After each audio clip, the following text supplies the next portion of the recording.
Picture this. It's Easter Sunday. 20,000 people packed into Crystal Grace Megachurch, with cameras rolling live on 7 networks.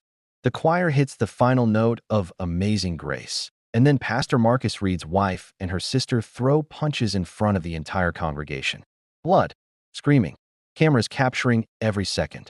But here's what those cameras didn't show you: the trail of silenced women, the millions in hush money, and the twisted game of power between two sisters who learned cruelty long before they learned faith. I'm about to tell you a story so dark, so calculated, that you'll question everything you thought you knew about the people standing behind pulpits. And I promise you, the truth is far more sinister than the spectacle. Stay with me, because what happened before that fight, that's where the real horror lives. Let me introduce you to the first family of faith. Pastor Marcus Reid, charismatic, handsome, quotable. The kind of preacher who could make you believe water could turn to wine if he said it with enough conviction. His Sunday sermons drew stadium-sized crowds. His books topped bestseller lists. Fortune magazine once called him the Joel Osteen of the next generation. And standing beside him, his wife, Katherine Reid. Impeccable, polished, the kind of woman who wore designer dresses to food bank openings and somehow made it look humble. She ran the women's ministry, spoke at conferences, and had mastered the art of the sympathetic smile. Together, they built an empire worth over $80 million. Crystal Grace Megachurch wasn't just a church, it was a brand. Bookstores, coffee franchises, a streaming network. They were untouchable, or so they thought, because behind the stained glass and the Swarovski-studded cross on the stage, Marcus Reid had a problem. Actually, multiple problems. Their names were Jessica, Amanda, Vanessa, and at least 9 others we know about. These weren't affairs. These were allegations. Sexual harassment, coercion, abuse of power, young worship leaders, administrative assistants fresh out of college, women who came to serve God and left with NDAs and trauma. And Katherine? She knew. She'd known for years. Now here's where most stories like this go one of 2 ways. The wife leaves, or the wife stays and plays victim. Katherine Reid chose option 3. She became his fixer. When Jessica from the youth ministry threatened to go public in 2019, it was Katherine who showed up at her apartment. Not with apologies. With a check for $250,000 and a contract that would legally destroy Jessica if she ever spoke Marcus' name again. When Amanda, the 24-year-old choir director, broke down during a leadership retreat and confessed to another staff member, Katherine quietly had her reassigned to their satellite campus in Alaska. Alaska. Let that sink in. The church's legal fund, money donated by faithful congregants to protect the ministry, was actually a slush fund. Over $4.2 million spent on settlements, lawyers, and what Katherine called reputation management. Before we go further, if this story is gripping you the way it's gripping me, do me a favor. Hit that subscribe button and turn on notifications. Stories like this don't get told often enough. And I need to know you want more truth, no matter how dark it gets. Now, back to Katherine's twisted playbook. But here's the thing about Katherine. She wasn't just protecting Marcus. She was protecting herself. The private jets, the Calabasas estate, the invitations to White House prayer breakfasts.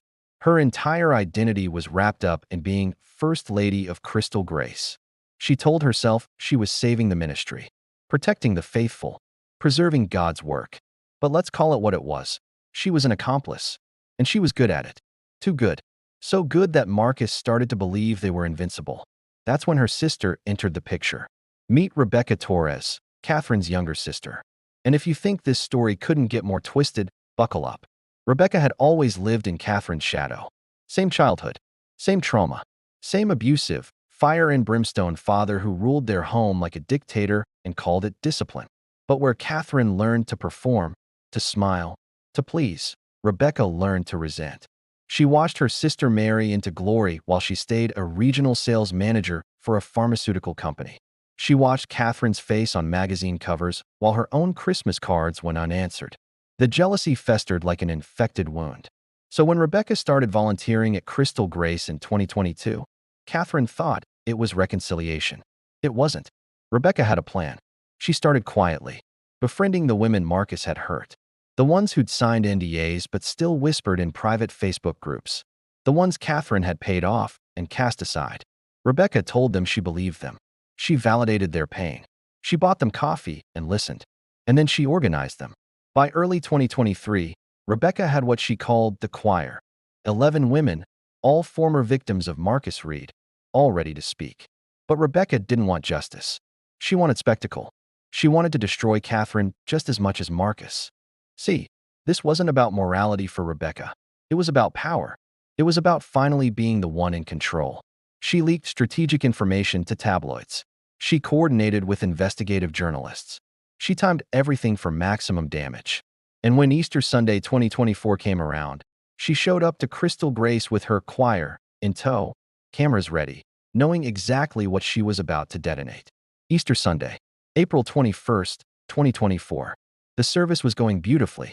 Marcus was mid-sermon, talking about redemption. Ironic, I know, when Rebecca stood up in the third row. You want to talk about redemption, Marcus? Let's talk about Jessica and Amanda and the $4 million you stole from these people to keep them quiet. The sanctuary went silent. You could hear the camera shutters clicking. Katherine's face went white, then red. She stood up from her throne, chair, on the stage and pointed at her sister. You have no idea what you've done. You jealous, pathetic, Rebecca cut her off. Jealous? You helped him, Katherine. You paid them off. You're worse than he is. And that's when Katherine snapped. She walked off that stage, marched down the aisle in her $3,000 heels, and grabbed Rebecca by the hair. The fight was immediate.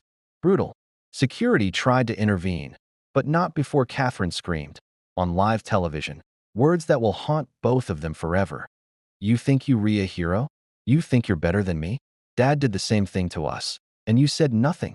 You're just like me, Rebecca, The feed cut, but the damage was done. The confessions, the admissions, the shared trauma, now public ammunition. Within 48 hours, Marcus was arrested. Katherine faced conspiracy charges. Rebecca? She got her moment, but it cost her everything too. The women she collected felt used all over again. The tabloids turned on her. She became the villain in her own coup. So what happened? Marcus Reid pleaded guilty to fraud and sexual misconduct. He's currently serving 12 years. Crystal Grace Megachurch filed for bankruptcy. The streaming network shut down. The empire collapsed. Katherine took a plea deal, 5 years, eligible for parole in 3. She's in a minimum security facility in Pennsylvania. She's reportedly writing a memoir. Of course she is. Rebecca? No charges. But no redemption either. The women she organized have distanced themselves. She tried to start a podcast called Unsilenced. It lasted 4 episodes. And the victims? Jessica started a nonprofit for survivors of spiritual abuse. Amanda became a licensed therapist specializing in religious trauma. Vanessa left the country and has never spoken publicly. They're rebuilding. Slowly. Painfully.